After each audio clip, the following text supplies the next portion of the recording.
Você já reparou como, em certos momentos, algumas pessoas falam sozinhas em voz alta, no carro, andando na rua, organizando tarefas ou até em situações de tensão emocional? E como isso costuma gerar estranhamento imediato? Esse comportamento, muitas vezes tratado como algo excêntrico ou até preocupante, carrega camadas psicológicas muito mais profundas do que parece à primeira vista. Por trás dessas falas solitárias, existem mecanismos ligados à solidão emocional, a forma como a mente organiza pensamentos, regula emoções e constrói a própria identidade em silêncio. Neste vídeo, vamos explorar por que esse hábito surge, em que momentos ele se intensifica e o que ele revela sobre traços de personalidade, padrões mentais e necessidades internas que raramente são verbalizadas para outras pessoas. Ao longo da análise, você vai entender quando falar sozinho funciona como uma ferramenta cognitiva saudável e quando pode indicar conflitos internos ignorados, aprendendo a interpretar esses sinais de forma racional, clara e sem julgamentos simplistas. Se você já se pegou fazendo isso, ou convive com alguém que faz, fique até o final, porque a explicação pode mudar completamente a forma como você enxerga esse comportamento tão comum quanto mal compreendido. Quando a mente vira plateia de si mesma. Falar sozinho, muitas vezes, não começa na boca, começa no excesso de pensamento. É como se a mente estivesse cheia demais e precisasse se ouvir para organizar o caos. Carl Jung observava que aquilo que não é reconhecido internamente busca uma forma de expressão, nem que seja em voz alta, num quarto vazio ou no meio da rua. A pessoa fala sozinha não porque quer atenção, mas porque precisa dar forma ao que está confuso. É um diálogo improvisado entre partes da própria personalidade que não se escutam direito. Em momentos de solidão emocional, essa fala vira quase um espelho. A pessoa se explica, se cobra, se conforta, se acusa. E quanto mais racional alguém tenta parecer por fora, mais intenso pode ser esse diálogo interno por dentro. O curioso é que muitas vezes essa fala surge justamente quando ninguém está ouvindo, como se a mente aproveitasse o silêncio externo para finalmente fazer barulho. E isso levanta uma pergunta desconfortável.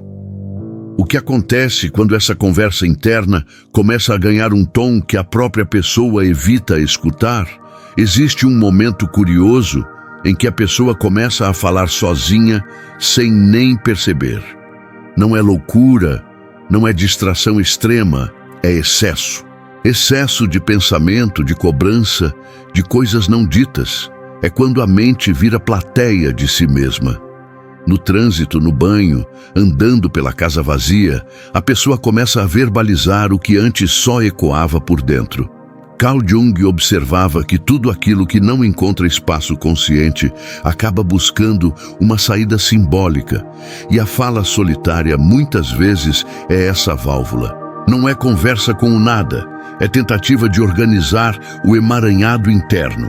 A pessoa se explica, se corrige, se antecipa, como quem arruma um quarto bagunçado falando em voz alta para não perder o fio. Quanto mais alguém segura tudo por fora, mais intenso tende a ser esse diálogo interno.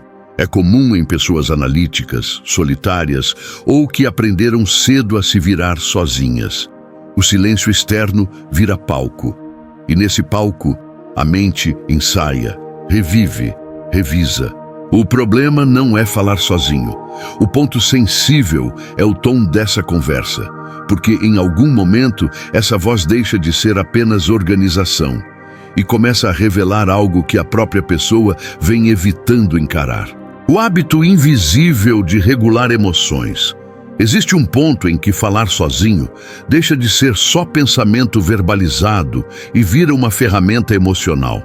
Muita gente faz isso sem perceber. Repete frases, ensaia respostas, recria diálogos que nunca aconteceram. Jung descrevia esse processo como um confronto com conteúdos internos que ainda não foram integrados à consciência. Traduzindo para o dia a dia, é como se a pessoa estivesse tentando se preparar para o mundo, treinando sozinha antes de entrar em cena. Esse hábito costuma aparecer em pessoas introspectivas, analíticas ou que passaram longos períodos se sentindo incompreendidas. Falar sozinho vira uma forma de se organizar emocionalmente, de reduzir a ansiedade, de sentir algum controle. Só que aqui mora um detalhe importante. Quando essa fala começa a substituir o contato real, ela deixa de ser apenas um apoio e passa a virar um refúgio. A mente se acostuma a conversar consigo porque ali não existe confronto, rejeição ou imprevisibilidade. E quando isso acontece, a linha entre autoconhecimento e isolamento começa a ficar perigosamente fina. Tem gente que fala sozinha não porque está perdida, mas porque está tentando se manter de pé. É quase imperceptível. A pessoa comenta o que vai fazer, repete uma frase, se corrige no meio do caminho. Parece pequeno, mas ali existe um mecanismo poderoso de autorregulação emocional. Em momentos de pressão, ansiedade ou excesso de responsabilidade, a fala vira um apoio invisível. É como segurar a própria mão quando ninguém mais está por perto. Carl Jung já apontava que quando o mundo externo se torna exigente demais, a psique cria estratégias para não entrar em colapso. Falar sozinho, nesse contexto, é uma dessas estratégias. Um jeito simples de organizar emoções, reduzir tensão, dar contorno ao que está escapando. Não é raro ver isso em pessoas que precisaram amadurecer cedo, que aprenderam a se virar sozinhas ou que não encontraram escuta real ao longo da vida. A fala vira âncora. Só que existe um detalhe delicado aqui. Essa conversa interna costuma ser gentil no começo, mas pode ficar dura com o tempo. A pessoa começa a se cobrar, a ensaiar cenários, a prever rejeições e, sem perceber, passa a usar a própria voz como escudo contra o mundo. O que começa como apoio emocional pode, aos poucos, se transformar num espaço onde tudo é controlável, exceto o contato real. E é aí que algo muda silenciosamente dentro desse hábito. E antes de seguir, deixa eu te pedir algo rápido, sem quebrar o raciocínio. Se esse conteúdo está fazendo sentido para você, se em algum ponto você se reconheceu aqui, se inscreve no canal agora. Isso ajuda esse tipo de conteúdo a continuar existindo. Deixa um like, porque ele mostra para o algoritmo que esse assunto importa. E comenta, nem precisa escrever muito. Comenta o que passou pela sua cabeça enquanto ouvia isso. Às vezes, colocar em palavras já é o primeiro passo para entender essa voz interna. Se achar que esse vídeo pode ajudar alguém que vive muito dentro da própria mente, compartilha. Pode ser exatamente o que essa pessoa precisa ouvir hoje. O diálogo interno que molda a personalidade. O jeito como alguém fala sozinho diz muito mais do que as palavras usadas. Tem gente que se critica, tem gente que se orienta, tem gente que se julga com dureza, como se estivesse sempre sendo observada. Jung defendia que a personalidade é construída a partir desses diálogos invisíveis, repetidos dia após dia, longe do olhar social. Quem fala consigo mesmo está, na prática, reforçando padrões internos, crenças, medos, expectativas. Em alguns casos, isso fortalece a autonomia. Em outros, aprisiona a pessoa em narrativas antigas. O problema é que raramente alguém percebe quando esse diálogo deixa de ser saudável, porque ele soa familiar demais. A voz interna vira autoridade, e quanto mais a pessoa confia apenas nessa conversa, menos ela testa suas ideias no mundo real. Isso cria um ciclo silencioso. Menos contato, mais fala interna, menos confronto externo. E é exatamente nesse ponto que surge uma questão central para entender esse comportamento. Até que ponto falar sozinho é um sinal de consciência ou de fuga disfarçada? O jeito como alguém fala sozinho não é aleatório. Ele vai moldando, pouco a pouco, a forma como essa pessoa se enxerga no mundo. Tem gente que usa essa fala para se orientar, quase como um mapa interno. Outros usam para se julgar, se diminuir, se pressionar. Carl Jung dizia que a personalidade não nasce pronta, ela se constrói no diálogo constante entre o que a gente mostra e o que a gente esconde. E essa conversa silenciosa, ou nem tão silenciosa assim, é onde muita coisa ganha forma. Quando alguém fala consigo mesmo, está reforçando narrativas internas. Eu sempre erro, preciso dar conta, não posso falhar. Frases simples, repetidas no dia a dia, que parecem inofensivas, mas viram estrutura. É como trilhar o mesmo caminho várias vezes até ele virar estrada.